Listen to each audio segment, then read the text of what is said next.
Okay, let's shout some out then. Let's share some. I'm just going to write some down. And, so there's no answers, just chuck out. There's lots of stuff being said. Abuse.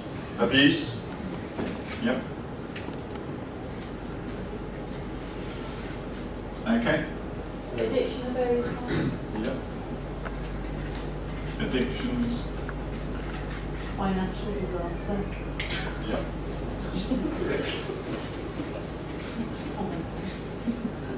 Dysfunctional family.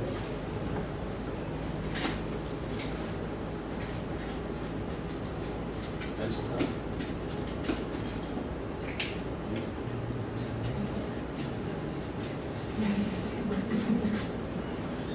Inability to handle kind of administration of having your own home, Yep. bills, things like that. Anyone else face administrative difficulties? Yes. The amount of admin I have to get through. Yeah. So yeah, managing money. Ex-serviceman. Ex-serviceman. Yep. So there's a whole load of issues to do with leaving the forces for a lot of people. So we run a hostel just for people for that, and the whole combination. But it's interesting because the combination can be, you know, both of post-traumatic stress, addictions of drinking culture in the army, and also in the army, you know, you're so institutionalised. You know, you never have to pay a bill, you never have to cook, and all this kind of stuff. Other things. Would that be like prison as well, that everything's done for you? You're Yep. in a kind of system. Yep, absolutely. I'll put that Relationship breakdowns. in. Yep. Losing a job.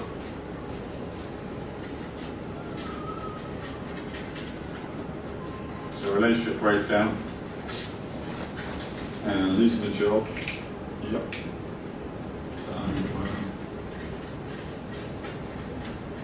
I'll explain why I'm doing these in different colours in a minute. Domestic violence. Yep. Rising cost of living in London. Yeah, absolutely. Who chimes with that? Cost of living in London. Yeah. And unaffordable housing, basically. Yeah. Okay. Any others? Immigration. Just arriving in the country with nothing. Yep. That's been the biggest, you know, that's been the biggest issue in homelessness in the last sort of 6 years, that so many homeless people are from Eastern Europe now. So our day centre, the percentage has just gone up and up and up of people. I think what's the reason I put it like that is because so often there's these kind of, homelessness kind of sums up these different sort of faces of poverty. So, and I think they're probably faces that are really just in your face, in Hackney. So none of these will be sort of unusual. But I think, you know, number one, a poverty of resources. So many of these things that are put in red are just to do with not having enough resources, or the resources that people need being out of reach, you know, like unaffordable housing, you know, the cost of living, unemployment, not having a job, financial challenges. You know, and I think this is just a real basic, most obvious form, you know, that poverty is creating, you know, homelessness and pressure. But equally as relevant is like a poverty of relationships.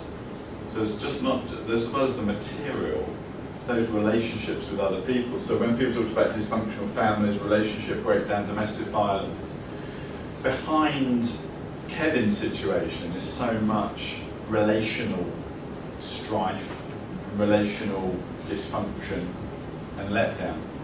And St Mungo's, the big homeless charity, did a report a few years ago all about homeless. It was called Homeless Where the Heart Is, and you know, they found that by far, you know, the biggest issue, biggest driver for homelessness was relationship breakdown. Now, it's certainly my experience when I was working for Centrepoint in Soho, where all these young people would be coming into our hostel with all kinds of issues and loads of complexity, but underneath it all was this basic family issue, which was probably dominant and quite primary in creating all the other, or being linked to all the other problems. So, just as an aside, does anyone Anyone have any thoughts about why I've coloured these in the way I have?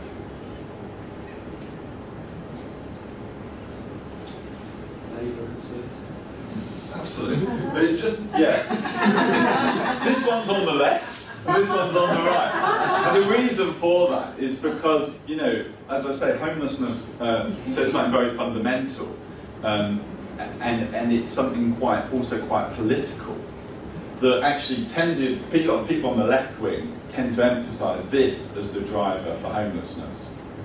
So that actually the government's not doing enough to provide housing, to provide welfare. Inequality is the real driver, and that's what they would emphasise. So a group like Church Action on Poverty, that's what they talk about. They talk about homelessness and poverty. They talk about lack of resources. The relationship stuff is something that the right wing are more comfortable with talking about, more emphasising. So there's groups like the Centre for Social Justice, you may have heard of. Ian Duncan Smith set that up, and they talk about relationship breakdown all the time. And there can be quite a ding-dong between the two, about which is the more primary as an issue. And I think that's an important one for us thinking about resistance and renewal and what brings change. Where do we sit on that? Does poverty cause family breakdown, or does family breakdown cause poverty? It's an endless debate.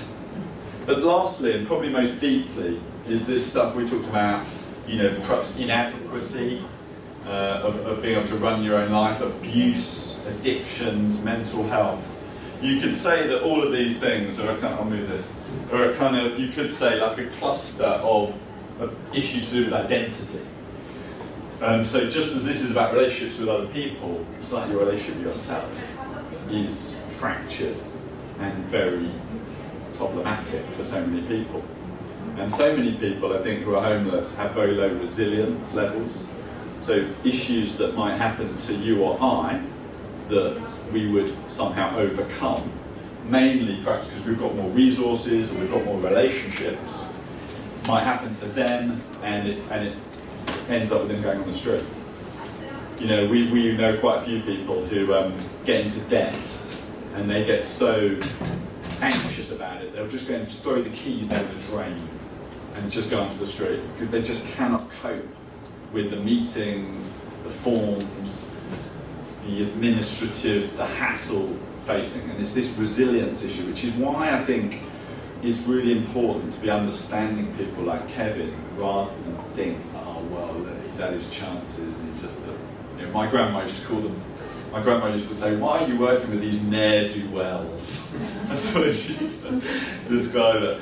Because, but it's this crust of issues. And it does show why homelessness is so much more than houselessness. A house is a resource, bricks and mortar.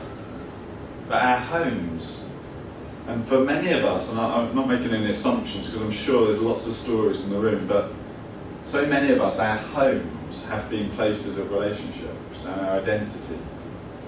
And that's given us something immeasurably important. And of course, for people of the Christian faith, we've found an identity in Christ. And I thought that was just incredibly illustrated by the Archbishop of Canterbury a few weeks ago, when this stuff came out about his father, not being his father. And again, something that could have been so shattering was so sort of beautifully witnessed to about he knows God's his father, and that was a sort of solid rock. The stuff we sang about earlier, he was standing on a solid rock of that. And again, so you were saying earlier, weren't you, about your friends who've moved out of London? A lot of it, they haven't got relationships in London, whereas you've got your community. And again, we have so much through being in community with others. So one of the things I really believe about the Christian role is that the church uniquely has resources to combat each of these forms of poverty. We can be making a political stand about resources, we can be helping people form really good relationships.